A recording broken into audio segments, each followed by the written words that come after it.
Hello बच्चों, welcome to biological classes Hindi.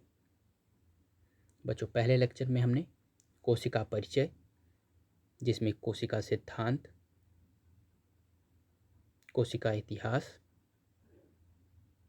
Prokaryotic व eukaryotic कोशिकाओं के बारे में पढ़ा। दूसरे लेक्चर में हमने प्रोकैरियोटिक यूकैरियोटिक कोशिका के बीच अंतर देखा व उसके बाद हमने जंतु कोशिका व जंतु कोशिका की संरचना को देखा। बच्चों, आज इस तीसरे लेक्चर में हम पादप कोशिका के बारे में अध्ययन करेंगे। पादप कोशिका के बारे में अध्ययन करेंगे। बच्चों, हम जानते हैं कि पृथ्वी पर अनेक प्रकार के जीव पाए जाते हैं, जिनमें अनेक विभिन्नताएं होती हैं, अनेक विशेषताएं होती हैं। लेकिन जब हम सूक्ष्म स्तर पर अध्ययन करते हैं तो हम पाते हैं कि सभी प्रकार के जीव एक सूक्ष्म इकाई से बनते हैं। यह सूक्ष्म इकाई कोशिका कहलाती है। तो पौधों में पाए जाने वाली कोशिकाएं पादप कोशिकाएं कहलाती हैं। इसके क्या भाग होते हैं? पहला भाग इसका कोशिका भित्ति होता है। कोशिका भित्ति पादप कोशिका को चारों तरफ से घेरे हुए एक दृढ़ आवरण होता है, जो सामान्य रूप से सेलुलोज का बना होता है। यह कोशिका को सुरक्षा प्रदान करता है। यह कोशिका को आमाप देता है। यही हम बात कर लेते हैं जंतु कोशिका में। तो जंतु कोशिका में कोशिका भित्ति अनुपस्थित होती है। कुछ जंतु कोशिकाओं में जैसे पैरामीशियम हो गया, यूक्लिना हो गया, इनके चारों तरफ एक पतली झिल्ली होती है जो प्रोटीन युक्त होती है, जिसे पेलिकल कहते हैं। दूसरा भाग हम देखते हैं जीव द्रव्य हो गया। कोशिका का संपूर्ण जीवित भाग जीव द्रव्य कहलाता है, जिसे प्रोटोप्लाज्म कहते हैं। जीव द्रव्य में हम देखते हैं जीव द्रव्य कला होती है। संपूर्ण जीवित भाग को एक पतली अर्ध पारगम्य झिल्ली घेरे रहती है, जिसे जीव द्रव्य कला या सेल मेम्ब्रेन कहते हैं। इसे सेल मेम्ब्रेन भी कहते हैं। क्या कहते हैं? सेल मेम्ब्रेन भी कहते हैं। उसके बाद हम सेल मेम्ब्रेन से अंदर प्रवेश करते हैं तो कोशिका का तरल भाग, जिसमें सभी प्रकार के उपापचयी सक्रिय व उपापचय के निष्क्रिय पदार्थ पाए जाते हैं, कोशिका द्रव्य कहलाता है। इसमें एक केंद्रक होता है। यह केंद्रक मस्तिष्क का कार्य करता है। यह केंद्रक कोशिका के लिए मस्तिष्क का कार्य करता है। इसे कोशिका का मस्तिष्क भी कहा जाता है। क्या कहा जाता है? कोशिका का मस्तिष्क भी कहा जाता है। केंद्रक को कोशिका का मस्तिष्क भी कहा जाता है। ये महत्वपूर्ण प्रश्न कई बार परीक्षाओं में पूछा जा चुका है। हम कोशिका द्रव्य में देख लेते हैं। सबसे पहले कोशिका द्रव्य में दो प्रकार के कोशिकांग पाए जाते हैं। दो प्रकार के कोशिकांग न करके हम कहते हैं दो प्रकार के पदार्थ, जिसमें उपापचय के सक्रिय कोशिकांग व उपापचय के निष्क्रिय पदार्थ पाए जाते हैं। उपापचय के सक्रिय पदार्थ क्या होते हैं या उपापचय के सक्रिय कोशिकांग क्या होते हैं? ऐसे कोशिकांग जो कोशिका की उपापचय क्रियाओं में सक्रिय भूमिका निभाते हैं, कोशिका के उपापचय सक्रिय कोशिकांग कहलाते हैं। तो उपापचय कोशिकांग में हम देखते हैं पादप कोशिका में सबसे पहले हम देखते हैं पादप कोशिका का सबसे महत्वपूर्ण भाग, पादप कोशिका में लवक पाया जाता है, जिसे प्लास्टिड कहते हैं। पादप कोशिका में तीन प्रकार का लवक पाया जाता है। इसके बारे में हम आगे जब सेल ऑर्गेनेल्स पढ़ेंगे तब हम पढ़ेंगे लवक के बारे में, प्लास्टिड के बारे में। दूसरा भाग हम देखते हैं माइटोकॉन्ड्रिया। पादप कोशिका में जंतु कोशिका की अपेक्षा कम मात्रा में माइटोकॉन्ड्रिया पाई जाती है। हमने पिछले लेक्चर में बताया था माइटोकॉन्ड्रिया को पादप या कोशिकाओं का पावर हाउस कहा जाता है। यह कोशिकाओं को एटीपी के रूप में ऊर्जा प्रदान करती है। उसके बाद कोशिकाओं में अंतःप्रद्रव्य जलिका, जिसे एंडोप्लाज्मिक रेटिकुलम कहा जाता है, पाया जाता है। राइबोसोम्स पाया जाता है। राइबोसोम्स यूकैरियोटिक कोशिकाओं में, पादप कोशिका एक यूकैरियोटिक कोशिका है, तो इसलिए इसमें 80S प्रकार का राइबोसोम्स पाया जाता है। इसमें गाल्जी काय पाया जाता है, जिसे गाल्जी बॉडी कहते हैं। इसकी खोज कैमिलो गाल्जी ने की थी। यह पदार्थों के श्रावण में भूमिका निभाता है। यह लाल रक्त कणिका में अनुपस्थित होता है। ये जानने वाली बात है, यह लाल रक्त कणिका में अनुपस्थित होता है। उसके बाद हम अगला कोशिकांग देखते हैं, लाइसोसोम। लाइसोसोम को कोशिका का आत्मघाती थैली या आत्महत्या की थैली कहा जाता है। क्यों कहा जाता है? क्योंकि जब कोई कोशिका किसी संक्रमण द्वारा संक्रमित हो जाती है तो ये लाइसोसोम्स फटकर उस कोशिका को नष्ट कर देते हैं, ताकि संक्रमण अगली कोशिकाओं तक न पहुँचे। इसलिए इसे कोशिका की आत्महत्या की थैली कहा जाता है। उसके बाद कोशिका में तारक काय, जिसे सेंट्रोसोम्स कहते हैं, पाया जाता है। यह सेंट्रोसोम सेंट्रियोल से मिलकर बने होते हैं। यह कोशिका विभाजन के समय में सहायक होते हैं। उसके बाद हम देखते हैं उपापचय के निष्क्रिय पदार्थ। उपापचय के निष्क्रिय पदार्थ में संचित खाद्य पदार्थ होता है। पादपों में खाद्य पदार्थ मंड के रूप में, पादपों में संचित खाद्य पदार्थ जो है मंड के रूप में, जिसे शर्करा स्टार्च कहते हैं, के रूप में पाया जाता है। कोशिका द्रव्य में स्रावी पदार्थ स्केटरी सब्सटेंस भी पाए जाते हैं, जो कोशिका में निष्क्रिय पदार्थ होते हैं। कोशिका में उत्सर्जन भी होता है। सभी पदार्थ कोशिकांगों द्वारा उत्सर्जन भी होता है, इसलिए इसमें उत्सर्जित पदार्थ भी पाए जाते हैं। ये सभी उपापचय में निष्क्रिय पदार्थ होते हैं। उसके बाद हम देख लेते हैं आगे केंद्रक क्या होता है।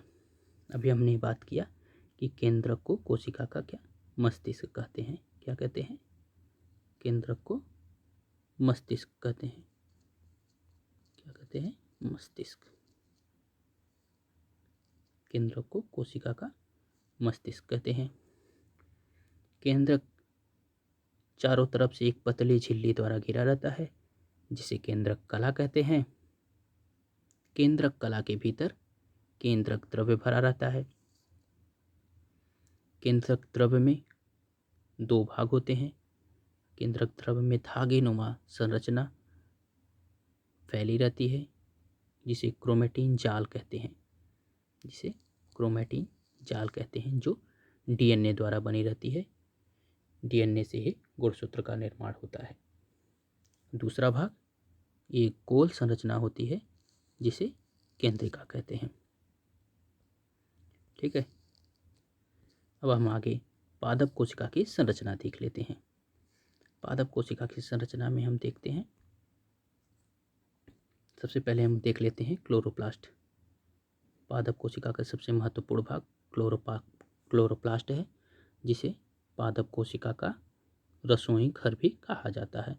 क्लोरोप्लास्ट सिर्फ व सिर्फ पादप कोशिकाओं में ही पाया जाता है। दूसरा भाग राइबोसोम्स। पादप कोशिकाओं में 80S प्रकार के राइबोसोम्स पाए जाते हैं। पादप कोशिकाओं में दो प्रकार की पादप कोशिकाओं हम कह लें यूकैरियोटिक कोशिकाओं में दो प्रकार की अंतःप्रद्रव्य जलिका पाई जाती है। पहली रफ एंडोप्लाज्मिक रेटिकुलम या खुरदरी अंतःप्रद्रव्य जलिका। तो पहली खुरदरी अंतःप्रद्रव्य जलिका क्या होती है? ऐसी अंतःप्रद्रव्य जलिका जिसके सतह पर राइबोसोम्स उपस्थित होते हैं, तो उसका सतह खुरदुरा होता है, इसलिए इसे खुरदरे अंतःप्रद्रव्य जलिका या रफ एंडोप्लाज्मिक रेटिकुलम कहते हैं। दूसरी देखते हैं हम स्मूथ एंडोप्लाज्मिक रेटिकुलम या चिकनी अंतःप्रद्रव्य जलिका। तो ऐसी अंतःप्रद्रव्य जलिका जिनके सतह पर राइबोसोम्स अनुपस्थित होते हैं, इसलिए इसका सतह चिकना होता है, इसलिए इसे चिकनी अंतःप्रद्रव्य जलिका या स्मूथ एंडोप्लाज्मिक रेटिकुलम कहते हैं। ठीक है, ये इसका पहला टाइप हो गया, पहला टाइप, और ये इसका दूसरा टाइप हो गया, दूसरा टाइप। अब हम देख लेते हैं केंद्रक। तो केंद्रक के क्या क्या भाग हमने बताया अभी। न्यूक्लियोप्लाज्म होता है जिसे हम केंद्रक द्रव्य कहते हैं। न्यूक्लियस होता है, न्यूक्लियोलस होता है जिसे हम केंद्रिका कहते हैं। न्यूक्लियर इन्वेलोप जिसे हम केंद्रक कला कह सकते हैं। और न्यूक्लियर छिद्र, इसके अंदर केंद्रक कला में एक छोटे छिद्र होते हैं जिससे जरूरी पदार्थ जैसे आरएनए, मैसेंजर आरएनए, प्रोटीन्स आदि कोशिका द्रव्य से केंद्रक द्रव्य में, केंद्रक द्रव्य से कोशिका द्रव्य में आदि में आते जाते रहते हैं। तो हम देख लेते हैं। सबसे पहले केंद्रक में एक गोल संरचना पाई जाती है जिसे हम केंद्रिका कहते हैं। यह बाहरी कला केंद्रक कला कहलाती है। यह भाग, यह तरल भाग न्यूक्लियोप्लाज्म या केंद्रक द्रव्य कहलाता है। और यह छिद्र हम देख रहे हैं, ये छिद्र दिख रहे हैं, ये छिद्र दिख रहे हैं, ये छिद्र दिख रहे हैं जिसे केंद्रक रंध्र या न्यूक्लियर पोर कहा जाता है। हम देखते हैं कोशिका का हमने अभी बात किया था। कोशिका का सबसे बाहरी दृढ़ आवरण सेल वॉल कहलाता है। इसके बाद सेल मेम्ब्रेन, कोशिका भित्ति के ठीक नीचे सेल मेम्ब्रेन होती है जिसे हमने जीव द्रव्य कला या सेल मेम्ब्रेन कोशिका कला कहते हैं। उसके बाद हमने बात किया गोल्जी अपरेटस जिसे गोल्जी काय कहते हैं। इसकी खोज कैमिलो गोल्जी ने की थी। ये गोल्जी काय छोटे छोटे पदार्थों, छोटी छोटी संरचनाओं से मिलकर बनता है जिसमें सिस्टर्नी, वेसिकल्स आदि पाए जाते हैं, जो एक स्रावी कोशिकांग का कार्य करता है। उसके बाद हम पराक्सीसोम देखते हैं। इसमें पराक्सीसोम को केंद्रक माफ करिएगा, कोशिकांग में नहीं अध्ययन किया जाता है। पराक्सीसोम का अध्ययन हम सेल ऑर्गेनल्स में नहीं करते हैं। पराक्सीसोम क्या करता है? पराक्सीसोम्स विषाक्त पदार्थों का ऑक्सीकरण, कोशिका में उपस्थित विषाक्त पदार्थों का ऑक्सीकरण करता है। इसका यही महत्वपूर्ण कार्य है। अब हम रिक्तिका देखते हैं। तो पादप कोशिका में एक बड़ी रिक्तिका पाई जाती है। इस बड़ी रिक्तिका के होने के कारण ही पादप कोशिका का केंद्रक कोशिका भित्ति की परिधि की तरफ शिफ्ट रहता है, कोशिका की परिधि की तरफ ही सटा रहता है। उसके बाद हम देखते हैं माइटोकॉन्ड्रिया। तो माइटोकॉन्ड्रिया को कोशिका का ऊर्जा गृह या पावर हाउस ऑफ सेल कहा जाता है। क्यों कहा जाता है? क्योंकि यह कोशिका को संपूर्ण कार्य करने के लिए ऊर्जा प्रदान करता है, इसलिए इसे कोशिका का पावर हाउस कहा जाता है। उसके बाद हम लाइसोसोम देखते हैं। लाइसोसोम के बारे में भी अभी हमने बताया कि लाइसोसोम को कोशिका की आत्महत्या की थैली कहा जाता है। जब कोशिकाएं संक्रमित होती हैं किसी संक्रमण के द्वारा तो यह फट जाता है, वह संक्रमित कोशिका को नष्ट कर देता है, जिससे संक्रमण अगली कोशिकाओं तक नहीं फैले। उसके बाद हम देखते हैं कि यह सभी कोशिकांग जिस तरल भाग में पाए जाते हैं, कोशिका के जिस भाग में पाए जाते हैं उसे कोशिका द्रव्य कहते हैं। वह तरल भाग जिसमें सभी यह बचे सक्रिय कोशिकांग पाए जाते हैं, वह भाग कोशिका द्रव्य जिसे हम साइटोप्लाज्म कहते हैं पाया जाता है। अब हम आगे पादप कोशिका व जंतु कोशिका के अंतर को देखेंगे। अब हम आगे पादप कोशिका व जंतु कोशिका के अंतर के बारे में देखेंगे। अब हम इसमें पहला अंतर देखते हैं। पादप कोशिका में कोशिका भित्ति उपस्थित होता है। पादप कोशिकाओं के चारों ओर एक दृढ़ आवरण होता है जो सामान्य रूप से सेलुलोज का बना होता है, जिसे कोशिका भित्ति कहते हैं। यह पादप कोशिका में उपस्थित होता है, जबकि कोशिका भित्ति जंतु कोशिका में अनुपस्थित होती है। दूसरा अंतर हम देखते हैं।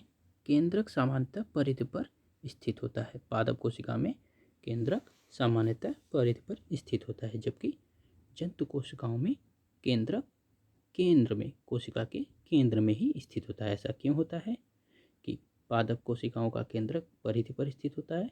तो ऐसा इसलिए होता है क्योंकि पादप कोशिका में एक बड़ी रिक्तिका पाई जाती है जो पादप कोशिका के केंद्रक को परिधि की तरफ, कोशिका के परिधि की तरफ धकेले रहती है। इसलिए पादप कोशिका का केंद्रक कोशिका के परिधि पर स्थित होता है। तीसरा अंतर हम देखते हैं। पादप कोशिका में सामान्य रूप से तारक काय अनुपस्थित होता है, जबकि जंतु कोशिका में सामान्यतः तारक काय उपस्थित होता है। तारक काय कुछ पादप कोशिका में तारक काय कुछ लोअर प्लांट्स में उपस्थित होते हैं अपवाद के रूप में, जिसे हम इसमें सम्मिलित नहीं करते हैं।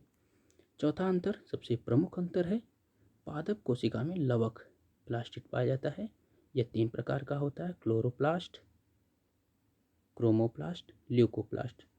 हरित लवक, वर्णी लवक व अवर्णी लवक। ये 3 प्रकार का होता है। जब हम कोशिकांग पढ़ेंगे तब हम लवक के बारे में पढ़ेंगे, जबकि जंतु कोशिका में लवक अनुपस्थित होता है। अब हम 5वां अंतर देखते हैं। पादप कोशिका में कम संख्या में माइटोकॉन्ड्रिया उपस्थित होता है। माइटोकॉन्ड्रिया को अभी हमने बताया कि पावर हाउस ऑफ सेल कहते हैं। पादपों को कम ऊर्जा की आवश्यकता होती है क्योंकि वह एक जगह पर स्थित रहते हैं, उन्हें कम ऊर्जा की आवश्यकता होती है, इसलिए इसमें कम संख्या में माइटोकॉन्ड्रिया उपस्थित होते हैं, जबकि जंतु कोशिका में अधिक संख्या में माइटोकॉन्ड्रिया उपस्थित होते हैं। छठा अंतर हम देखते हैं। पादप कोशिका में एक दीर्घ रिक्तिका उपस्थित होती है। पादप कोशिका में दीर्घ में देखिए बड़ी की मात्रा रहेगी, दीर्घ में बड़ी की मात्रा रहेगी। पादप कोशिका में एक बड़ी रिक्तिका, इस प्रकार से पादप कोशिका में एक बड़ी रिक्तिका पाई जाती है जो केंद्रक को कोशिका के परिधि की तरफ ढकेले रहती है, जबकि जंतु कोशिका में अनेक छोटी छोटी रिक्तिकाएँ पाई जाती है। अभी हमने बात किया कि जंतु कोशिका में अनेक छोटी छोटी रिक्तिकाएँ पाई जाती हैं। ये छठा अंतर हो गया। अब हम देखते हैं 7वां अंतर, लाइसोसोम। लाइसोसोम पादप कोशिका में कम संख्या में पाए जाते हैं, जबकि जंतु कोशिका में अधिक संख्या में लाइसोसोम पाए जाते हैं। लाइसोसोम को क्या कहते हैं? तो सबसे पहले हमने बताया कि लाइसोसोम को कोशिका की आत्महत्या की थैली कहते हैं। 8वां अंतर हम देखते हैं। पादप कोशिका में संचित भोज्य पदार्थ जो होता है वह मंड के रूप में, जिसे हम स्टार्च कहते हैं के रूप में होता है, वह वसा के रूप में होता है, जबकि जंतु कोशिका में ग्लाइकोजन व वसा के रूप में, संचित भोज्य पदार्थ होता है। 9वां अंतर हम देखते हैं। पादप कोशिकाएं विटामिन्स, सह एंजाइम्स व अमीनो अम्ल बनाने में सक्षम होती हैं, जबकि जंतु कोशिकाएं इन्हें बनाने में अक्षम या समर्थ नहीं होती हैं। इसीलिए तो जानवर जो है पादपों का भक्षण या सेवन कर इनसे विटामिन्स, अमीनो अम्ल आदि इत्यादि ग्रहण करते हैं। इस लेक्चर में इतना ही। अगले चौथे लेक्चर में कोशिकांगों के बारे में, उनकी संरचना के बारे में, उनके कार्यों के बारे में क्रमबद्ध तरीके से अध्ययन करेंगे। इस लेक्चर में इतना ही।